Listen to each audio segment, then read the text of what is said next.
Sebuah film berjudul Him tahun 2025 akan menceritakan tentang seorang atlet muda berbakat yang mendapat kesempatan emas untuk dilatih langsung oleh idolanya. Tapi semakin lama ia masuk ke dalam dunia sang idola, semakin ia menyadari bahwa ada sesuatu yang sangat gelap tersembunyi di balik semua keagungan itu. Cerita diawali dengan seorang bocah bernama Cameron atau biasa dipanggil Cam yang sedang menonton pertandingan American football bersama ayahnya. Di layar televisi, sang idola mereka berdua adalah bernama Isaiah White, seorang quarterback legendaris dari tim San Antonio Spurs, sedang memimpin timnya menuju kemenangan. Tapi di detik-detik terakhir saat sudah hampir menang, Isaiah mengalami cedera kaki yang sangat parah dan terpaksa ditanduk keluar lapangan. Ayah Cam yang menyaksikan itu langsung berkata bahwa itulah yang disebut sebagai pengorbanan sejati, dan seorang pria sejati tidak akan pernah takut untuk berkorban demi sesuatu yang lebih besar dari dirinya sendiri. Berapa tahun kemudian, Cam tumbuh menjadi seorang quarterback muda yang sangat berbakat dan sudah mulai menarik perhatian para pencari bakat. Hidupnya terasa sedang berjalan ke arah yang benar. Ia punya ibu yang sangat mendukungnya, seorang sahabat yang setia dan kekasih yang selalu ada di sisinya. Semua tampak sempurna sampai suatu malam saat sedang sendirian di lapangan, Cam diserang secara brutal oleh seseorang yang tidak dikenal dan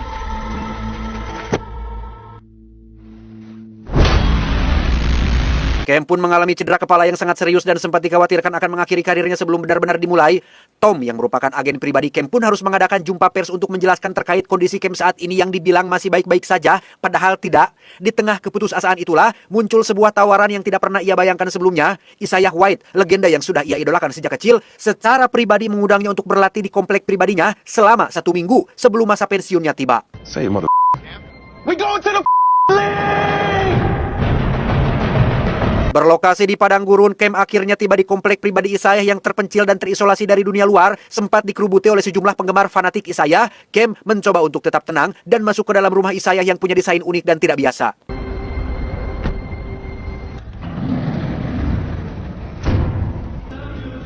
Sesampainya di dalam, Cam langsung disambut hangat oleh Isaiah yang sedang sibuk dengan hobi barunya, yaitu prakarya seni. Semua terasa mewah, teratur, dan sempurna. Tapi ada satu hal kecil yang terasa janggal ketika Cam diminta menyerahkan ponselnya dengan alasan agar bisa fokus latihan tanpa terganggu WA dari pacar, TikTokan, Instagraman, dan main Mobile Legends yang cukup menguras waktu dan pikiran yang semakin dimainkan justru semakin lost track dan turun bintang. Pada intinya, tujuan Cam berada di sini adalah untuk dilatih menjadi bintang baru menggantikan sosok Isaiah, sang legenda football terbaik sepanjang masa.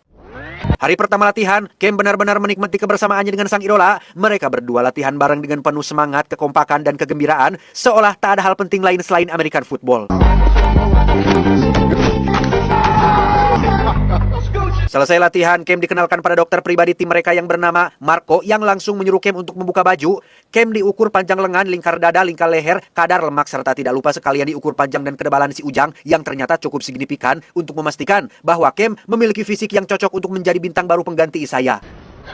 Get dressed, please. Beres dicek dokter Marco, Cam pun berendam di bak mandi berisi es batu untuk pemulihan. Di situ ia melihat Isaiah sedang disedot darahnya yang dimasukkan ke dalam kantong kecil. Saat ditanya, "Untuk apa, Kakak?" Isaiah menjawab, darah itu akan digunakan sebagai stok cadangan apabila suatu hari si Isaiah ini kelelahan dan butuh pasokan darah. Di mana Cam sendiri mendapat suntikan khusus yang katanya untuk meredakan rasa sakit sekaligus vitamin agar stamina lebih terjaga.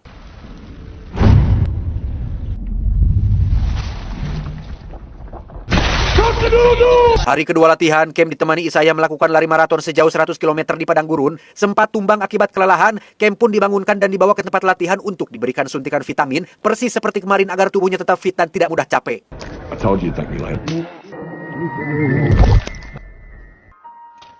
Berbeda dengan hari pertama, di hari kedua ini Cam mendapat sejumlah tim sukarelawan yang katanya siap membantu apapun yang dibutuhkan, di mana Cam dan kita semua yang menonton mungkin akan sangat dibuat terkejut saat mengetahui jika salah satu sukarelawan yang dimaksud harus berdiri tepat di depan mesin pelempar bola yang kenceng banget loh itu, yang jika Cam dan tim tidak bermain kompak, maka inilah yang terjadi.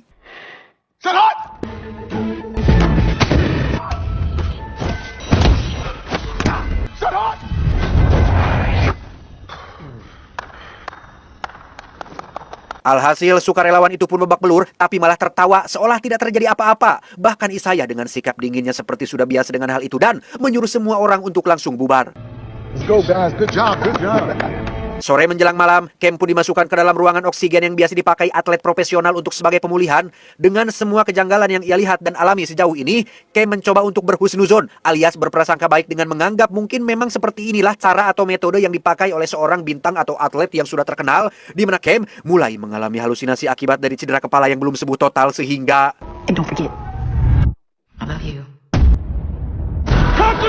Hari ketiga adalah leadership alias latihan kepemimpinan, di mana Cam benar-benar dipaksa berlatih sangat keras sampai jahitan kepalanya nyaris terlepas dan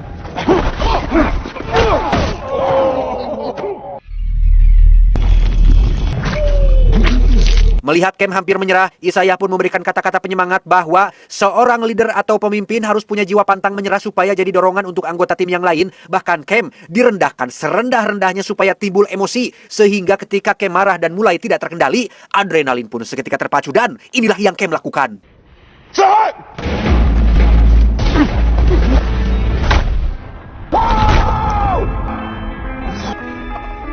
Akibat benturan yang cukup keras, lawan main Cam pun langsung kejang dan mengalami kritis. Tapi anehnya, Isaiah justru malah merayakan hal itu dan seolah bangga dengan pencapaian Cam yang dianggap ada peningkatan.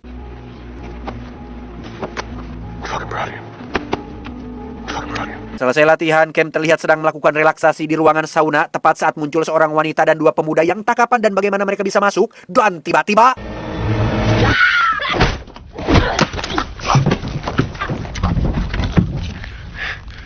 ya, Cam nyaris maut diserang oleh wanita tersebut. Beruntung ada Isaiah yang datang tepat waktu, namun alih-alih melaporkan kejadian ini kepada pihak berwajib, justru inilah yang Isaiah lakukan.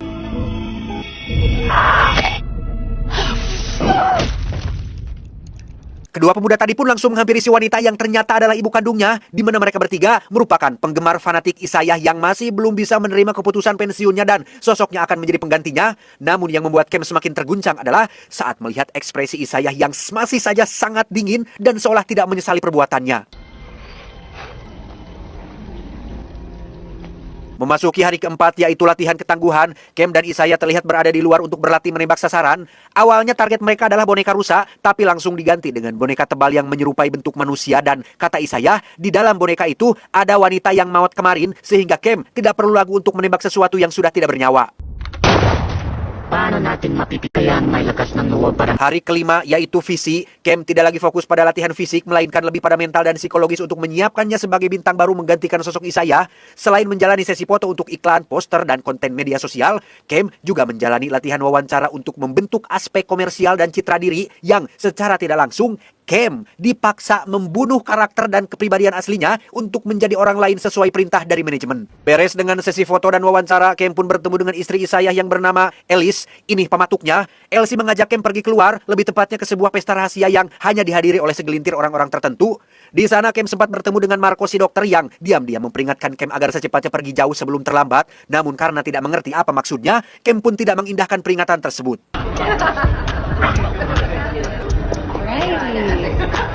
Di pesta itu, Cam akhirnya bertemu langsung dengan para pemilik klub sekaligus petinggi-petinggi manajemen tim yang pastinya orang-orang kaya dan berkuasa, di mana Cam seolah dipaksa untuk menjalani kehidupan malam yang bersifat hura-hura, senang-senang, tanpa harus memikirkan moral dan kemanusiaan. Dan sungguh, siapa yang menduga jika Marco, si dokter, akhirnya mati dibunuh gara-gara ketahuan sudah memperingatkan Cam agar pergi dari tempat ini, di mana pada hari ke-6 yang bertajuk pengorbanan, Cam sadar-sadar sudah terbaring di atas meja dengan diinfus darah milik Isaiah dan...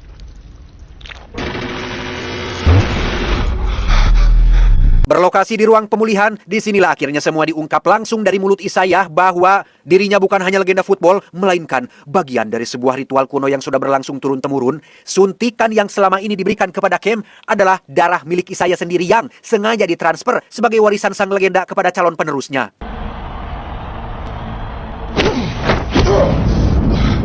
Sejak kecil, Cam sebenarnya sudah dipilih oleh tim ini untuk ditakdirkan sebagai The GOAT berikutnya. The GOAT singkatan dari The Greatest of All Time, yang artinya yang terhebat sepanjang masa. Gelar yang bukan sekedar prestasi olahraga, melainkan kontrak dengan kekuatan yang jauh lebih gelap. The one to bring the salvation to the people is the GOAT. Hari ini adalah hari penentuan untuk membuktikan apakah Cam layak jadi legenda baru, di mana Cam harus bertarung dan mengalahkan Isaiah secara langsung. Hanya satu orang yang akan keluar dari ruangan ini, dan apakah Cam mampu melakukannya?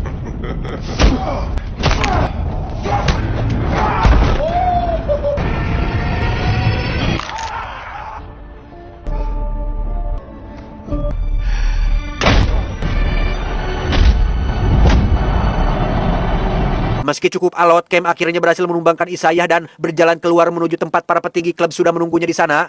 Sesuai yang sudah dijelaskan sebelumnya, klub ini bukan hanya sekedar klub olahraga biasa, melainkan sebuah sekte atau kultus yang sudah berlangsung secara turun-temurun sejak lama. Dalam ritual terakhir ini, Kem harus tanda tangan kontrak secara resmi sebagai bagian dari sistem ini. Kem pun menatap kontrak itu dan teringat dengan kata-kata sang ayah tentang pengorbanan, tapi dengan sedikit kewarasan yang masih tersisa, Kem pun sadar bahwa pengorbanan yang dimaksud bukan dengan cara seperti ini, sehingga Kem pun perlahan mengambil kapak yang tergeletak di sana dan ritual pun berubah menjadi kekacauan ketika Kem mulai membabi buta menyerang semua orang yang ada di sana. Karena kebanyakan dari mereka sudah tua dan tak tahu cara berkelahi, Kem pun bisa dengan mudah menumbangkan semua orang sehingga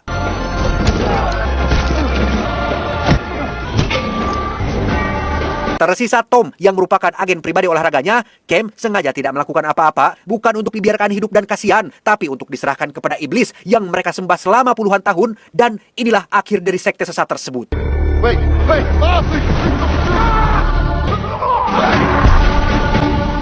Tamat. Him memiliki makna ganda yang sangat mendalam. Sutradara Justin Tipping dan sang produser yaitu Jordan Peele sengaja memilih satu suku kata ini yaitu Him untuk menggabungkan kultur bahasa olahraga modern dengan elemen horor religius.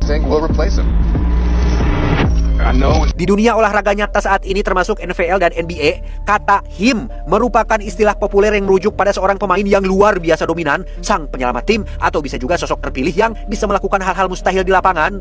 Di dalam film, karakter Isaiah White dipuja sebagai sosok Him karena statusnya yang tak terkalahkan.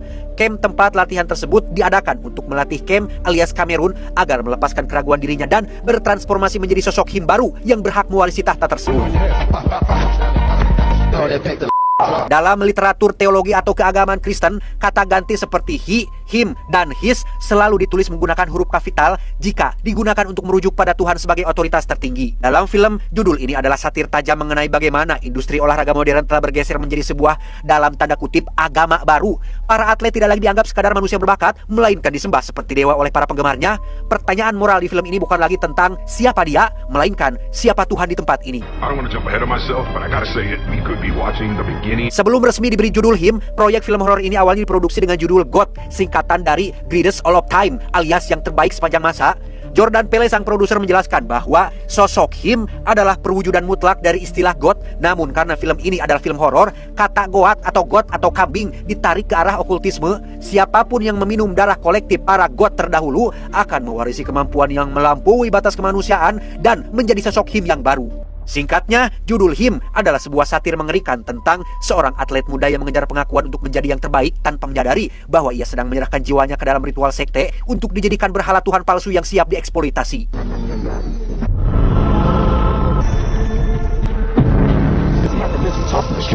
Terkait asal-usul sekte dalam film ini, mereka adalah perkumpulan rahasia elit korporat yang beroperasi di balik industri olahraga profesional. Mereka mencampurkan bisnis miliaran dolar dengan ritual okultisme kuno untuk mengendalikan takdir para atlet demi keuntungan sepihak. Sekte ini sendiri terdiri dari pemilik klub kaya raya yang sempat Kem temui sewaktu di pesta dan dihabisi di akhir film. Tom yang merupakan agen pribadi olahraga Kem ternyata juga masih bagian dari sekte ini. Dan Elsie, istrinya si Isaiah, adalah seorang figur publik digital yang menopang sisi komersial, citra publik, dan personal branding, serta manipulasi psikologis di dalam sekte tersebut.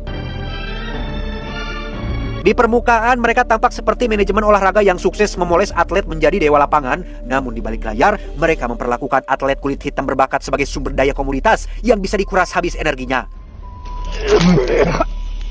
Terungkap di akhir film bahwa sekte ini telah memantau kehidupan Kem sejak masih kecil. Bahkan dalang di balik serangan misterius yang membuat kepala Kem cedera sebenarnya adalah ulah dari sekte itu sendiri. Tujuannya tentu saja agar Kem merasa karirnya hancur, terisolasi, dan tidak punya pilihan lain selain menyerahkan dirinya ke kem latihan terpencil milik Isaiah. Yang menarik adalah kehebatan Isaiah di lapangan ternyata didapatkan dari hasil persekutuannya dengan sekte ini melalui ritual sekte kuno. Nah, karena masa pensiun Isaiah sudah dekat, sekte ini membutuhkan wadah baru atau tubuh baru untuk menampung kekuatan misteri tersebut agar bisnis mereka tetap berjalan. Dan secara garis besar, sekte ini memiliki dua tujuan utama. Pertama, melakukan ritual transfer kekuatan God. Kem sengaja dikirim ke tempat pribadi milik Isaiah untuk dilatih selama 6 hari. Hal itu bertujuan untuk mempersiapkan tubuh dan mental Kem siap menerima warisan kekuatan Isaiah melalui darah milik Isaiah yang disuntikan setiap hari dan latihan fisik yang ekstrim.